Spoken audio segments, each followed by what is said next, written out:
தெரியலயும் நீங்க எதுக்கு ஸ்வேதா வீட்டுக்கு போனீங்க?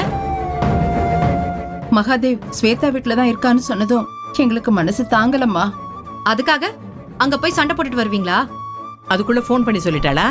நீங்க ஸ்வேதா வீட்டுக்கு போயிருக்கீங்கன்னு அமாவாசை சொன்னாரு. அமாவாசையை கூட கூட்டிட்டு போலன்னு அவன் எங்களை போட்டு கொடுத்துட்டானா? ஸ்வேதா என் ஃப்ரெண்டு, எனக்கு துரோகம் பண்ண மாட்டான்னு சொன்னேன். நீங்க அதையும் மீறி போய் அவ மனசை காயப்படுத்திட்டு வந்திருக்கீங்க. அவளும் சாதாரண பொண்ணு இல்ல, உன் ஃப்ரெண்டு மாதிரி எங்ககிட்ட நடந்துக்கிட்டா. பவித்ரா, ஸ்வேதா முன்ன மாதிரி இல்ல. அவ நடவடிக்கையில ஏதோ மாற்றம் தெரியுதுமா. ஆளுக்கு போய் அவங்க புருஷனை டிஸ்டர்ப் பண்ணா அவங்க டென்ஷன் ஆக மாட்டாங்களா? எங்ககிட்ட எதுக்குமா டென்ஷன் ஆகணும்?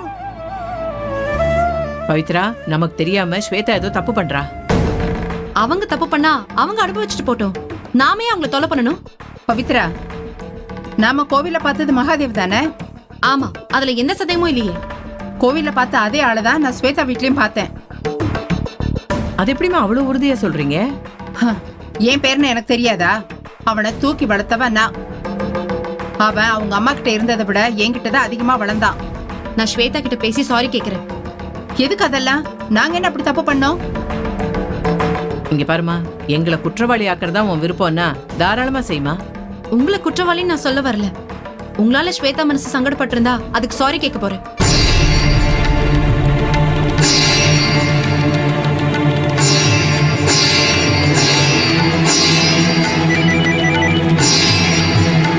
ஹலோ ஹலோ ஸ்வேதா, நான் பவித்ரா பேசுறேன். சொல்லுங்க. பாட்டியும் கோகிலாமாவும் உங்களை கஷ்டப்படுத்திட்டாங்க. I am very sorry Shweta. உங்களுக்கு தெரியாமலா வந்தாங்க? யாரும் ஸ்வேதா வீட்டுக்கு போக கூடாதுன்னு நான் கண்டிப்பா சொல்லி வச்சிருந்தேன். அதுக்கப்புறமும் தெரியாம வந்துட்டாங்க. என்ன அடாவடித்தனமா பேசினாங்க தெரியுமா? கோர்ட்டுக்கு போவாங்களா? ஏன் புருஷனை பிரிச்சுட்டு போய் உங்க கூட குடும்பம் நடத்த சொல்லுவாங்களா? இப்ப எதுக்கு டென்ஷன் ஆகுறீங்க? டென்ஷன் ஆகாம இப்பதான் இன்ஸ்பெக்டர் ஒருத்தர் என்கொயரி பண்ணிட்டு போறாரு. போலீஸ் வந்தாங்களா? நீங்க சொல்லாம வேற யார் சொல்லிருப்பா? இல்ல, அப்படி நான் யார்கிட்டயும் சொல்லல. பாட்டி கிட்ட அவங்க பேரே மாதிரி இருக்காருன்னு சொன்னதும் பார்க்கணுங்கிற ஆர்வத்துல வந்துட்டாங்க. Shweta, I really feel very very sorry. It's okay Pavitra. ஃபர்தரா அவரை டிஸ்டர்ப் பண்ணாம பாத்துக்கோங்க. சரி ஸ்வேதா. பவித்ரா, பாப்பா பாண்டியா. வணக்கம். வாங்க மாப்ள. வணக்கம் அத்தை, எப்படி இருக்கீங்க? கவலை குழப்பம் பிரச்சனைன்னு ஓடிட்டு இருக்குப்பா. பாண்டியன், நீங்க ஸ்வேதா வீட்டுக்கு போனீங்களா? ஆமா, அதுக்குள்ள சுவேதா ஃபோன் பண்ணிட்டாளா? பெரிய கேடிதான் போல இருக்க அவ. ஏன் அப்படி சொல்றீங்க? சுவேதா நம்மள முட்டாளாக்கிட்டு இருக்கா பவித்ரா. நீ என்கொயரி பண்ணியா? ஹாஸ்பிட்டல்ல சுவேதா புருஷன் சம்பந்தப்பட்ட ஹிஸ்டரி ஃபைல் காணாம போயிருக்கு. அதுக்கு ஸ்வேதா என்ன பண்ணுவாங்க? அதே ஹாஸ்பிட்டல்ல தானே சுவேதா ஒர்க் பண்றாங்க. இல்ல பவித்ரா, சுவேதா ஏதோ தப்பு பண்றாங்க. சரி, அங்க இருந்த ஸ்வேதா வீட்டுக்கார நீங்க பாத்தீங்களா? பார்த்தேன். நம்ம மகாதேவ் மாதிரி தான் இருக்காரு. மகாதேவ் மாதிரி இல்ல, மகாதேவ் தான் அது. எனக்கும் அந்த சந்தேகம் தான் இருக்கு. ஆனா ப்ரூவ் பண்ண எந்த வழியும் இல்லையே. என் பேரனை கூட்டிட்டு வர ப்ரூஃப் வேணுமா? நீங்க உங்க பேரன்னு சொல்றீங்க, ஆனா சுவேதா அவங்க புருஷன்னு சொல்றாங்க. எது உண்மைன்னு தெரியணும்னா மெடிக்கலா ப்ரூஃப் பண்ணாதான் ஆகும். ப்ரூஃப் பண்றதுக்கு என்ன பண்ணணும்? ப்ராப்பரா ஆர்டர் வாங்கி தான் சுவேதா ஹஸ்பண்ட் கிட்ட பிளட் டெஸ்ட் எடுக்கணும். அவ பாக்குறதுக்கே அனுமதிக்க மாட்டேங்கிறா. பிளட் எடுக்கிறதுக்கு அனுமதிப்பாளா? இல்லனா கடமை செய்ய தடுத்த குற்றத்துக்காக நானே சுவேதா மேல ஆக்ஷன் எடுப்பேன். பாண்டியன், நம்மளோட சுயநலத்துக்காக ஸ்வேதாவை டார்ச்சர் பண்ணக்கூடாதுல்ல? நீங்க ஒரு கம்ப்ளைண்ட் கொடுங்களேன் பவித்ரா. ஸ்வேதா மேலையா? இல்ல, புருஷனை காணவில்லைன்னு பொதுவா கம்ப்ளைண்ட் கொடுங்க. நான் கொஞ்சம் ஸ்பீடா இறங்குறேன். ஸ்வேதாவை கஷ்டப்படுத்துற மாதிரினா நான் கம்ப்ளைண்ட் தரவே மாட்டேன் பாண்டியன். என்னம்மா பேசுற நீ? ஸ்வேதாவை கஷ்டப்படுத்த கூடாதுன்னு நினைக்கிற. ஆனா அதை விட முக்கியம் மகாதேவ அங்கிருந்து மீட்டு கொண்டு வரணும். அவர் அவ புருஷன் இல்லைன்னு முதல்ல ப்ரூவ் பண்ணணும். அதை ஸ்வேதா ஏத்துக்கணும். எந்த பொண்ணும் தான் கூட வாழறது தான் புருஷன் இல்லைன்னு சொன்னா உடனே அதை எப்படி ஏத்துக்க முடியும்? அப்போ அங்க இருக்கிறது மகாதேவன் ப்ரூஃப் ஆனாலும் அந்த ஸ்வேதா விட்டு கொடுக்கற வரைக்கும் அவனை அங்கே விட்டு வச்சிருக்க போறியா? ஆமா பாட்டி. உனக்கு என்ன பைத்தியமா பிடிச்சிருக்கு? அப்படி என்ன பண்ணிட்டா உனக்கு அந்த ஸ்வேதா? இறந்து போனதா நினைச்சிட்டு இருந்த என் புருஷனை மீட்டு கொடுத்திருக்கா ஸ்வேதா.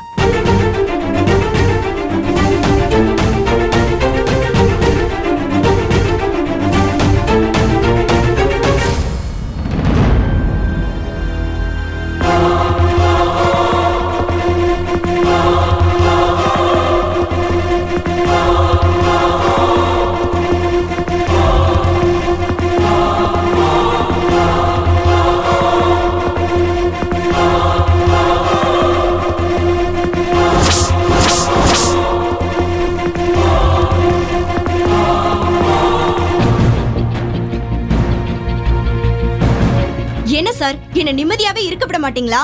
இது அடுத்த கட்ட விசாரணை. சில சந்தேகங்களை கிளியர் பண்ணிக்கலாம்னு வந்திருக்கேன். எல்லாமே நான் தான் தெளிவா சொல்லி முடிச்சிட்டேனே.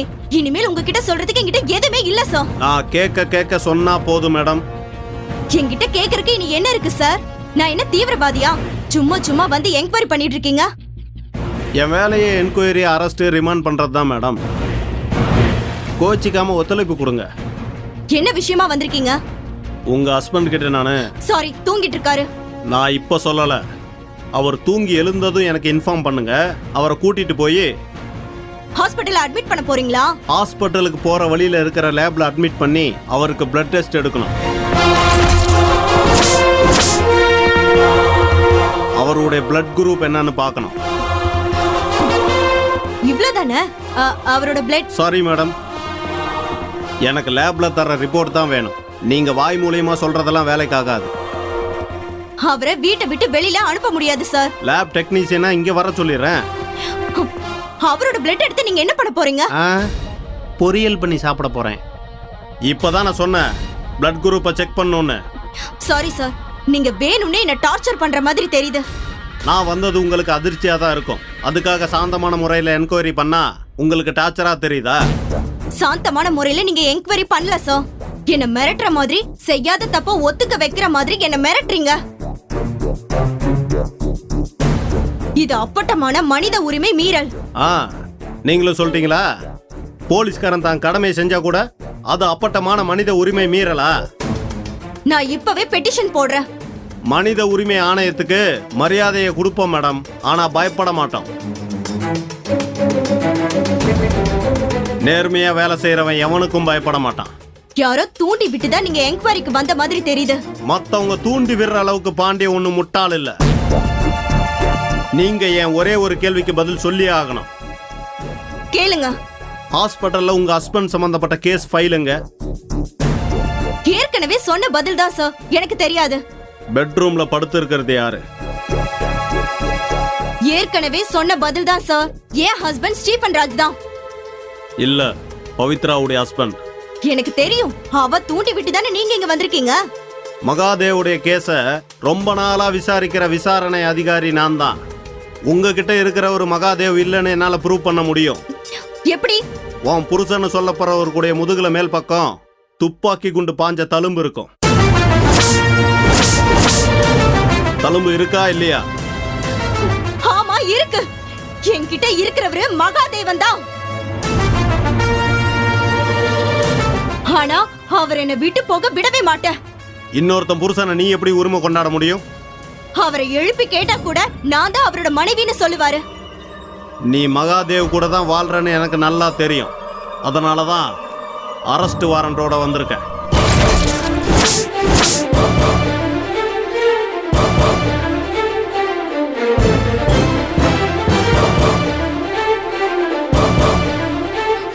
நான் ஒத்துக்க மாட்டேன். அவரை விடவும் மாட்டேன். நீ யார் மகாதேவ தடுக்கிறதுக்கு? இத்தனை நாள் அவர் என் கூட வாழ்ந்திருக்காரு. என்னால அவரை விட்டு கொடுக்க முடியாது.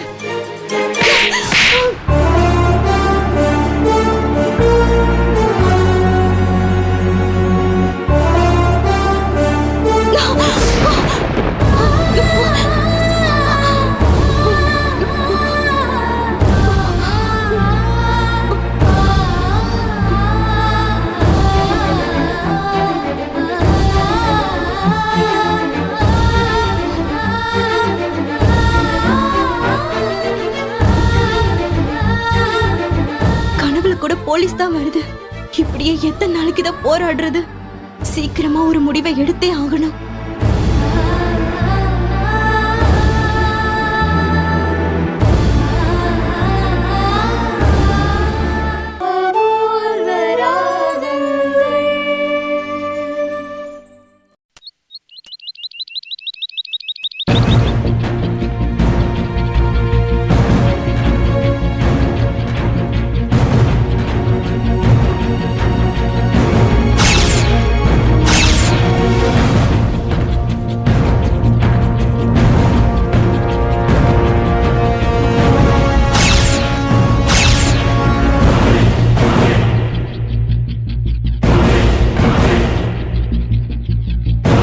ஹவுஸ் ஓனர் யாருன்னு விசாரிச்சு கூட்டுவாங்க. Okay sir. ஒரே நாள் கேப்ல வீட்டை காலி பண்ணிட்டே போயிட்டாளா? பவித்ராவுடைய புருஷனை திருநது ஸ்வேதா தான்.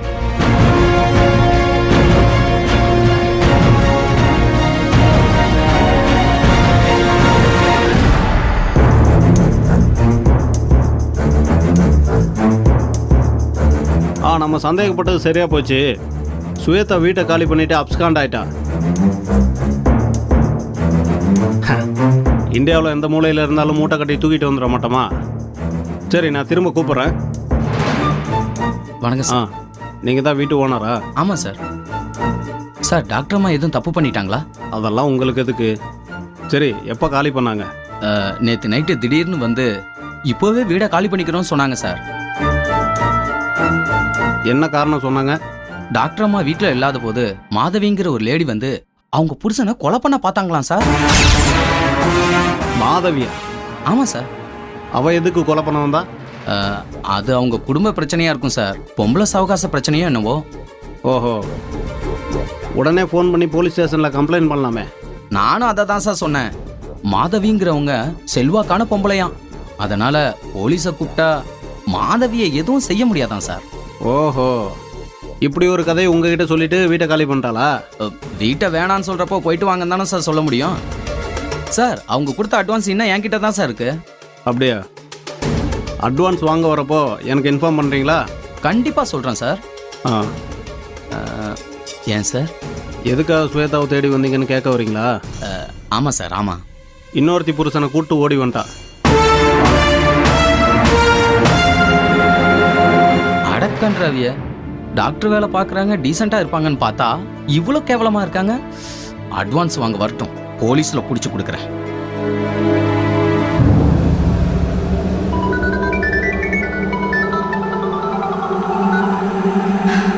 ஹலோ, காணவில்லைன்னு சொல்லி நோட்டீஸ் கொடுத்தீங்களே, அவரு கிடைச்சாரா மேடம்?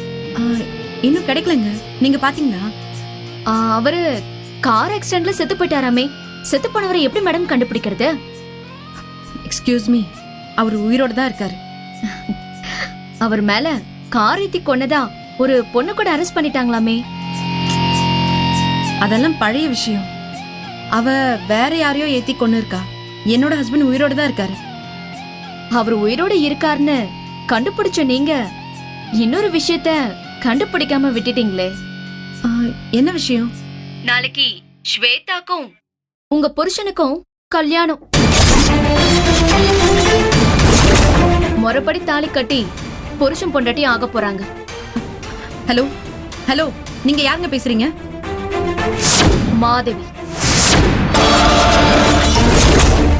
உங்க அத்தனை பேருக்கும் மரண பயத்தை காட்ட வந்த மாதவி.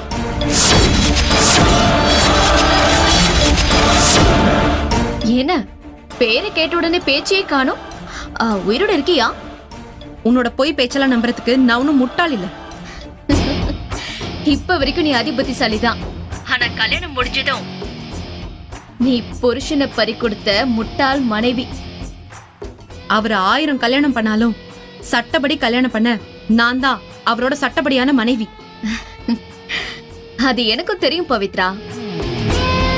ஆனா உன் புருஷனாகப்பட்டவன் இன்னொரு கல்யாணம் பண்ணணும், நிம்மதிய தொலைக்கணும். அவர் என்கிட்ட வந்துட்டா சந்தோஷமா தான் இருப்பாரு. அதுக்கு ஸ்வேதா கிட்ட இருந்து உன் புருஷனை பறிக்க முடியாதே. அவ கூட இருக்கிறது இன்னொருத்தி புருஷன்னு தெரிஞ்சதுக்கு அப்புறம் ஸ்வேதா எப்படி குடும்பம் நடத்துவா? குடும்பம் நடத்த முடிவு பண்ணிட்டாளே. நாளைக்கு உன் புருஷனுக்கு பொண்டாட்டிய தாலி கட்டிக்க தயாராயிட்டா. உன்னால என்ன பண்ண முடியும்? மாதவி, ப்ளீஸ் என்னோட வாழ்க்கைய நாசம் பண்ணிடாத. அந்த மகாதேவனை கல்யாணம் பண்ணிக்கிட்டதுக்கு நீ தண்டனையை அனுபவிச்சுதான் ஆகணும். ப்ளீஸ் மாதவி, தயவு செஞ்சு என் நிலைமையை கொஞ்சம் புரிஞ்சுக்கோ. அவரை விட்டு இத்தனை நாள்ல பிரிஞ்சிருந்ததே போதும். இதுக்கு மேல அவர் இல்லாம என்னால வாழ முடியாது மாதவி. உன்னை கெஞ்சி கேட்டுக்கிறேன். அடிக்கிற வெயில்ல நீ பேசுறத கேட்க குளிர்ச்சியா இருக்கு. இப்படி எல்லாம் உன்கிட்ட கெஞ்சுவேன்னு பாத்தியாடி?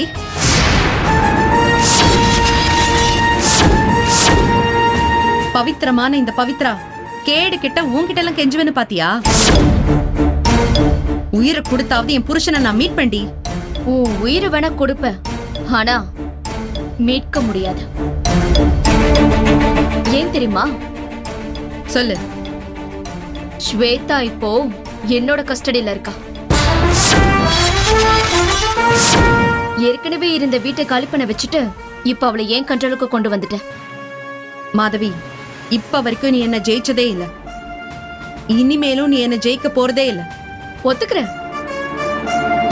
ஆனா ஒரே ஒரு வெற்றி கிடைச்சா போதும். ஸ்வேதாவோட உன் புருஷனை கோத்து விடுறதுதான். இதுல எனக்கு எந்த பாதிப்பும் இல்ல. அடடடடா, உன் புருஷனை இன்னொருத்தி தூக்கிட்டு போயிட்டா உனக்கு பாதிப்பு இல்லையா? மாதவி, நான் என் புருஷன் இருக்கிற இடத்த நெருங்கிட்டேன். அவங்க 2 பேரும் கல்யாணம் பண்ணா கூட அந்த கல்யாணம் சட்டப்படி செல்லாதுன்னு என்னால ப்ரூவ் பண்ண முடியும். அவசரப்பட்டு கல்யாணம் பண்ணிக்கிட்டு ஸ்வேதா தான் அவமானப்பட்டு நிக்க போறா. கல்யாணம் முடிஞ்ச அடுத்த நிமிஷமே அவங்கள வேற ஸ்டேட்டுக்கு அனுப்பி வைக்க போறேன். குழந்தை பிறந்ததுக்கு அப்புறம் தான் தமிழ்நாட்டுக்குள்ளேயே நுழைய விடுவேன். அந்த மாதிரி முட்டாள்தனம்லாம் செய்யாத. என்னோட நோக்கமே உன் புருஷனை அழிக்கிறது தான். ஆனா எதுக்கு புதுசா இன்னொரு வாழ்க்கை ஆரம்பிச்சு வைக்கிறேன் தெரியுமா? சொல்லு, தெரிஞ்சுக்கிறேன். உன்னையும் ஸ்வேதாவையும் மனைவி ஆக்கிட்டு அந்த மகாதேவனை போட்டு தள்ளதான்.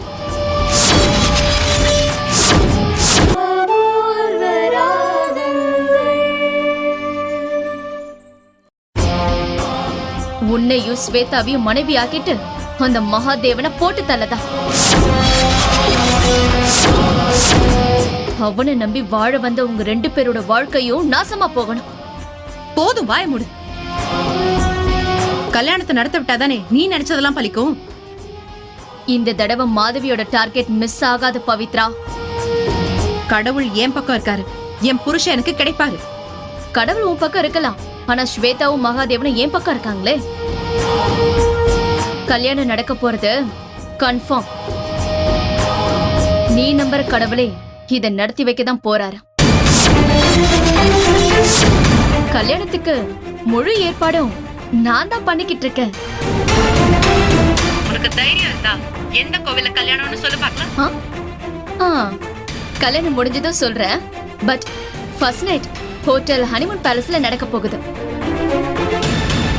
கல்யாணத்தை தான் உன்னால தடுக்க முடியாது, அட்லீஸ்ட் ஃபர்ஸ்ட் நைட்யாவது தடுக்க பாரு.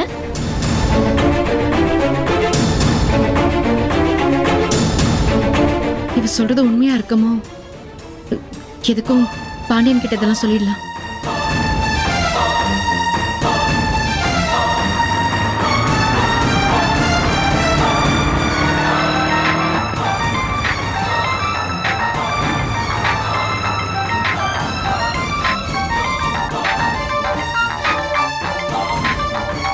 பவித்ரா,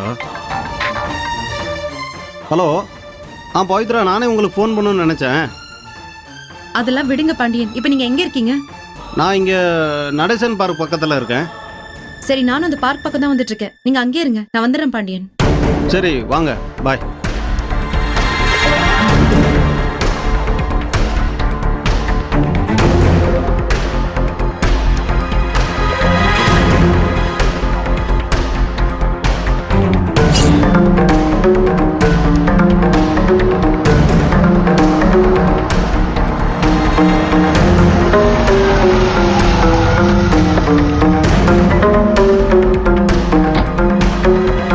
பவித்ரா, அவசரமா பேசணும் நீங்களே, என்னாச்சு?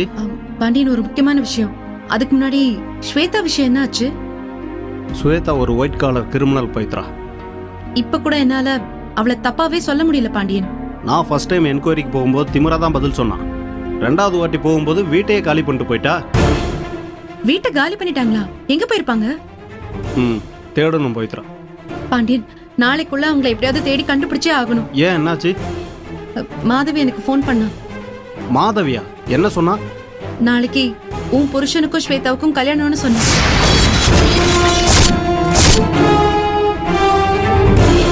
என்ன சொல்றீங்க பவித்ரா? ஆமா பாண்டியன், உன்னால முடிஞ்சா கண்டுபிடிச்சு தடுத்து பாருன்னு சொல்லிட்டு போனை கட் பண்ணிட்டா. பாண்டியன், எனக்கு ஒரே குழப்பமா இருக்கு. சுவேதா கூட இருக்கிறது அவளோட புருஷன் தான்னா உங்களுக்கு ஏன் ஃபோன் பண்ணி மாதவி அப்படி சொல்லணும்? மாதவி சொன்னதுல இருந்தே தெரியலையா ஸ்வேதா கூட இருக்கிறது என்னோட ஹஸ்பண்ட் தானே? அப்ப அவளோட ஹஸ்பண்ட் என்ன ஆனாரு? என்னோட கெஸ், இறுதி சடங்கு செஞ்சு நீங்க கொண்டு போய் எரிச்சது ஸ்வேதாவோட புருஷனா இருக்குமோ? நீங்க சொல்றபடி சுவேதா கூட இருக்கிறது மகாதேவன்னா அதை ப்ரூவ் பண்ணும். அப்பதான் கல்யாணத்தை நிறுத்த முடியும். அது சாத்தியம் இல்லையா பாண்டியன்? எப்படி முடியும்? முதல்ல அவங்க எங்க இருக்காங்கன்னு கண்டுபிடிக்கணும். அப்புறம் பழைய ஞாபகமே இல்லாம இருக்கிற மகாதேவனை நீங்க தான் மகாதேவன் நம்ப வைக்கணும். நடக்கிற காரியமா சொல்லுங்க. அதைத்தான் நானும் சொல்றேன். இந்த கல்யாணத்துல விருப்பம் இல்லைன்னு ஸ்வேதா ஃபேமிலியோ அல்லது ஸ்டீஃபன் ஃபேமிலியோ கம்ப்ளைண்ட் கொடுக்கணும். அப்படியே கம்ப்ளைண்ட் கொடுத்தாலும் தற்காலிகமாக தான் நிறுத்த முடியும்.